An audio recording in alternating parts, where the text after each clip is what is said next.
जय श्री राधे। आज हम राधा अष्टमी की कथा और पूजा विधि श्रवण करेंगे। हिंदू धर्म में भाद्रपद मास के शुक्ल पक्ष की अष्टमी तिथि श्री राधा अष्टमी के नाम से प्रसिद्ध है, क्योंकि राधा जी का जन्म इसी अष्टमी तिथि को हुआ था। राधा जी व्रजभानु की यज्ञ भूमि में प्रकट हुई थी। कुछ लोग राधा जी का प्राकट्य श्री व्रजभानुपुरी वर्तमान में बरसाना बताते हैं।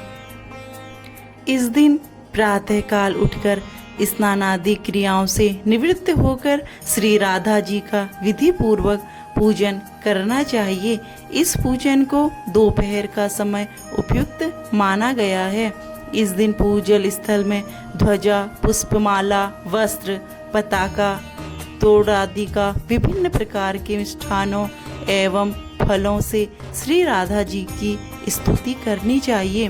पूजल स्थल में 5 रंगों से मंडप सजाएं। उनके भीतर दल के आकार का कमल यंत्र बनाएं। उस कमल के मध्य में दिव्य आसन पर श्री राधा कृष्ण की युगल मूर्ति स्थापित करें। इसके बाद राधा रानी के मंत्र का जाप या उनके स्तोत्र का पाठ करें। भोग में फल और मिठाई के साथ तुलसी दल जरूर चढ़ाएं। राधा जी को भोग लगाने के बाद भगवान श्री कृष्ण की भी विधि विधान से पूजा करें। पूजन पश्चात पूरा उपवास करें तथा एक समय भोजन करें। दूसरे दिन श्रद्धानुसार सुहागिन स्त्रियों तथा ब्राह्मणों को भोजन कराएं व उन्हें दक्षिणा दें।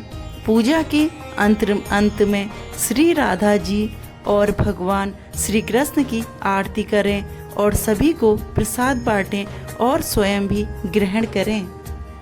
राधा जी के जन्म की कथा। राधा श्री कृष्ण के साथ गोलोक में निवास करती थी। एक बार देवी राधा गोलोक में नहीं थी।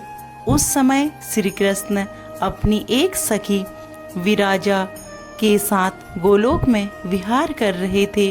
राधा जी यह सुनकर क्रोधित हो गई और तुरंत श्री कृष्ण के पास जा पहुंची और उन्हें भला बुरा कहने लगी।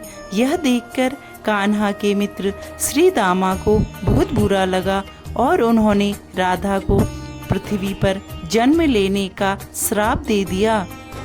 राधा को इस तरह क्रोधित देखकर विराजा वहां से नदी रूप में चली गई। इस श्राप के बाद राधा ने श्री दामा को राक्षस कुल में जन्म लेने का श्राप दिया। देवी राधा के श्राप के कारण ही श्री दामा ने शंखचूड़ राक्षस के रूप में जन्म लिया। वही राक्षस जो भगवान विष्णु का अनन्य भक्त बना और देवी राधा ने व्रजभानु जी की पुत्री के रूप में पृथ्वी पर जन्म लिया। लेकिन राधा व्रजभानु जी की पत्नी देवी कीर्ति के गर्भ से नहीं जन्मी। जब श्री दामा और राधा ने एक दूसरे को श्राप दिया, तब श्री कृष्ण ने राधा से कहा कि आपको पृथ्वी पर देवी कीर्ति और व्रजभानु जी की पुत्री के रूप में रहना है। वहाँ आपका विवाह रायण नामक एक वैश्य से होगा। रायण मेरा ही अंशावतार होगा और पृथ्वी पर भी आप मेरी प्रिया बनकर रहेंगी। उस रूप में हमें विछोह का दर्द सहना होगा। तब आप पृथ्वी पर जन्म लेने की तैयारी करें। सांसारिक दृष्टि में देवी कीर्ति गर्भवती हुई और उन्हें प्रसव भी हुआ। लेकिन देवी कीर्ति के गर्भ में योग माया की प्रेरणा से वायु का प्रवेश हुआ और उन्होंने वायु को ही जन्म दिया। तब वह प्रसव पीड़ा से गुजर रही थी। उसी समय वहाँ देवी राधा कन्या के रूप में प्रकट हो गई। राधा अष्टमी व्रत का महत्व। कृष्ण प्रिया राधा रानी के प्राकट्य दिवस पर व्रत रखने से भगवान कृष्ण भी प्रसन्न होते हैं और मनोवांछित फल प्रदान करते हैं। राधा नाम संसार के सभी दुखों को हरने वाला है।